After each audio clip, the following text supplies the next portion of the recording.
Shrah li sadri wa yassir li amri wahlul 'uqdatam min lisani yafqahu qawli. Allahumma zidna ilma wa fahma walhiqna bis salihin.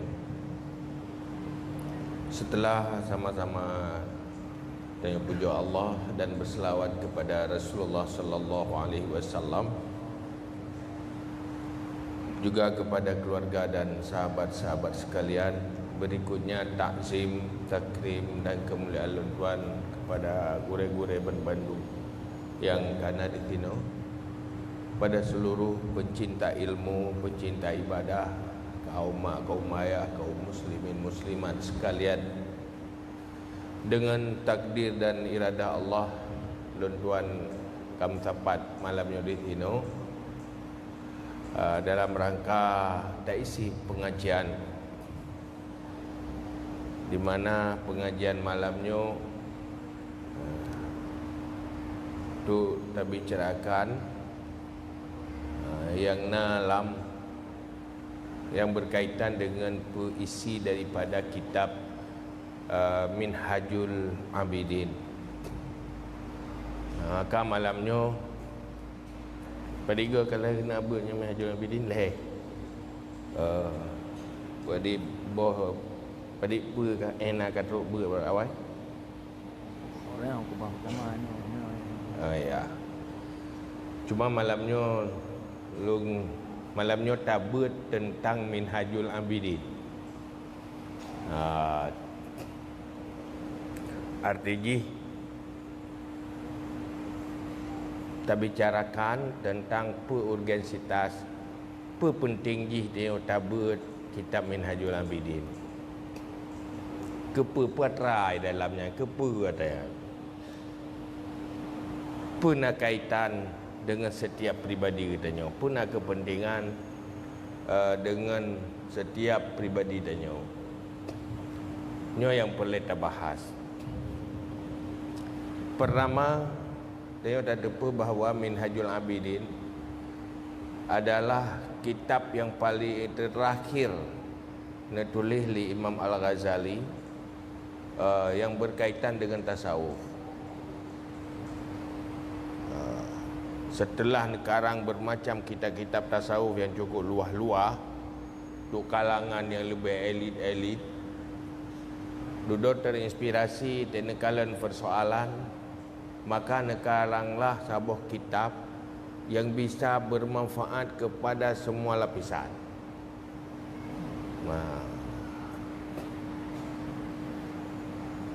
Pakan kejemenan pertama, hana terlalu luas panjang, dengan hal yang paling strategis dan yang paling penting membahas di dalam kitab Minhajul Abidin. Maka malamnya tapi gambaran kepada penting. Semoga kadang ke depan baik tapreh tabut Minhajul Abidin cuma sebelum 3. Artinya payah tak lanjut ke roh tu masing-masing, tak minta cara masing-masing supaya betul-betul terselesaikan, betul-betul terapkan di dalam kehidupan sisa-sisa usia dia. Pertama dia berdepu pertama ile bahawa tanya orang berimannya hanali ragu tu bahawa perjalanan kehidupan dunia ada dua. Semenjak lahir sampai takubah dunianya nyan kita jalani kehidupan. Dari lahir manya, jika anak remaja, dewasa, menyana panjang umur sampai tuha, yang telah terjalani kehidupan. Dan kehidupan yang kita jalani sangat sadari bahawa kan di atas perencanaan roh. Tanya lahir sebagai manusia kan di atas terencana ke roh. Malamnya nagam naineng Pertama tatanya getanya jet ke uragam pu di atas rencana roh tu kan. Tete di tengok kalau gayot kiri agam go tata uro agam go tata pu agam nai nang iuri nang tega uro gina go lung beda go ngoragam. Nyan mandum ke rencana roh. Tanggal lahir pi hana pernah ada rencana ke roh tu. Menyanti tanggal mati hana dalam perencanaan, maka terjalani kehidupan danyo lewat iman. Alhamdulillah kan tergedi oleh Allah katanya ruh lam urung beriman, sehingga tak tepa bahawa perjalanan yang dijalani oleh setiap manusia na dua macam. Nah, perjalanan hidup di dunia sampai ke syurga, nah perjalanan hidup sampai ke neraka. Dua macam.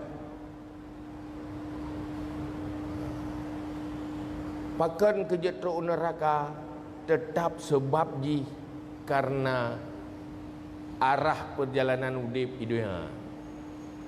Sebab gejalani kehidupan dunia yang arah ji neraka, maka ru neraka. Gejalani kehidupan hari-hari menuju syurga, maka ru syurga. Maka dalam kehidupan dunia na perjalanan rohani. Perjalanan rohani kan perjalanan fisik.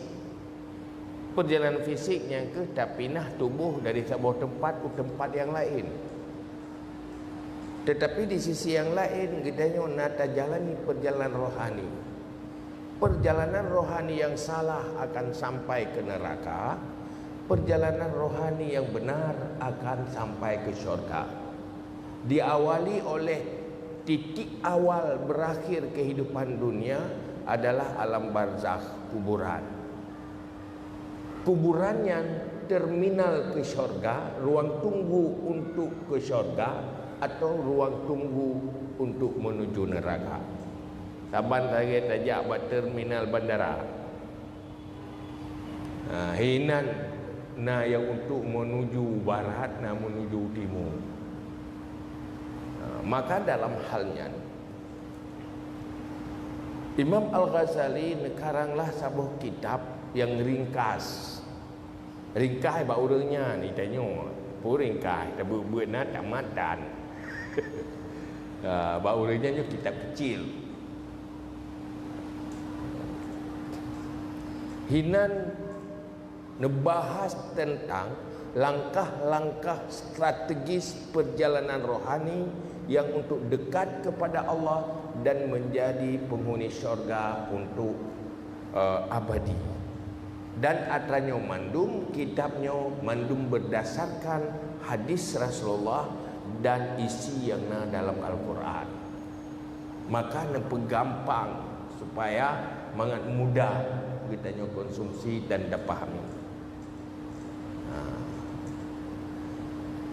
Pelangkah pertama, pelangkah kedua, persoalan yang kita hadapi.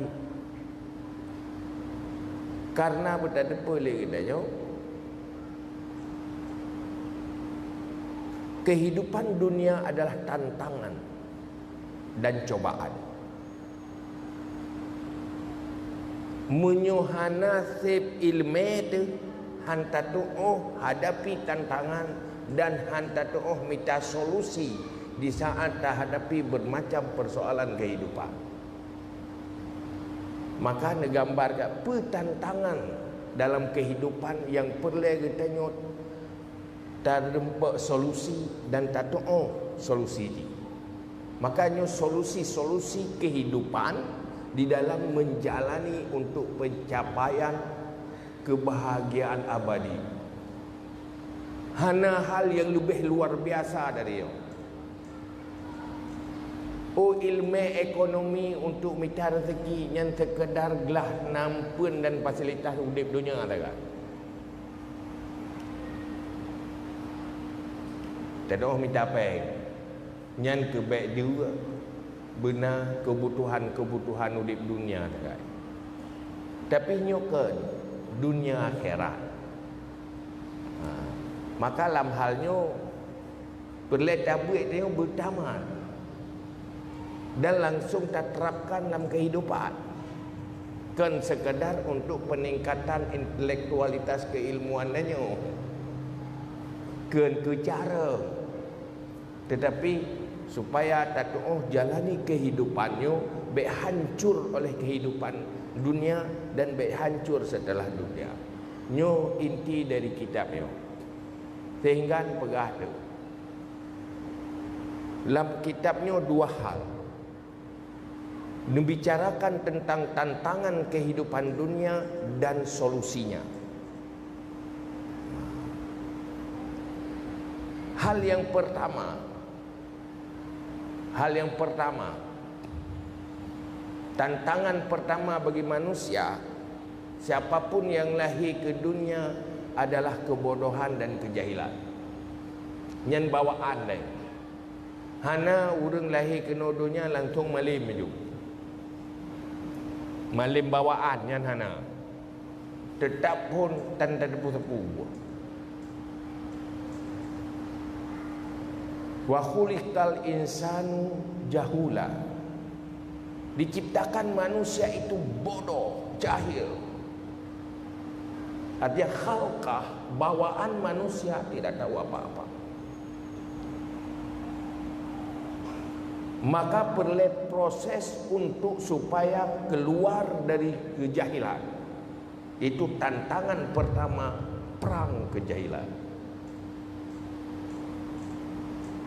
Untuk dunia, kebutuhan dunia juga perlu ilmu. Maka Imam Asy-Syafi'i pun berkata, man aradat dunya fa alaihi bil ilmi wa man aradal akhirata fa alaihi bil ilmi. Untuk hidup dunia hati ngenguti payah benar ilmu.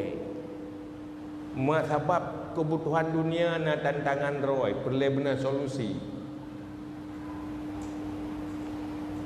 Coba ilmu bak paju bu bertatoh taguan bertatoh olah beje ke bera daripada dan dari bak pada beje ke ibu mubah pada dari bijih pada beje ke bai yang perlu ilmu.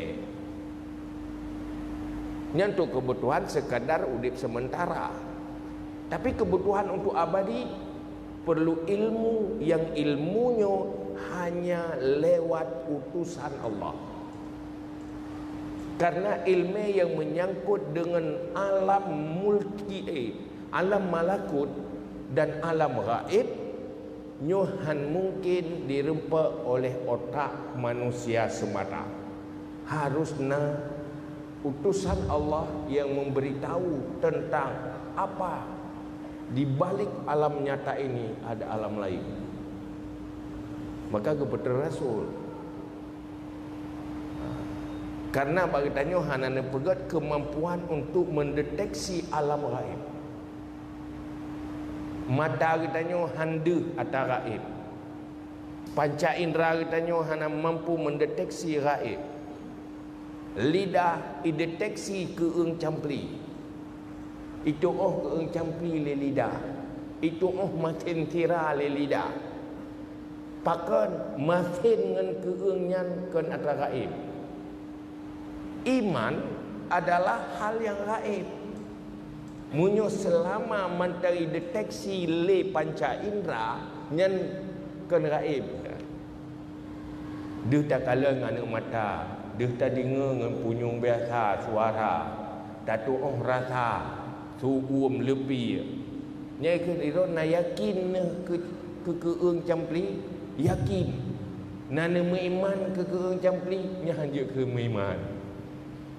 Karena keung camplinya kan hal yang gaib.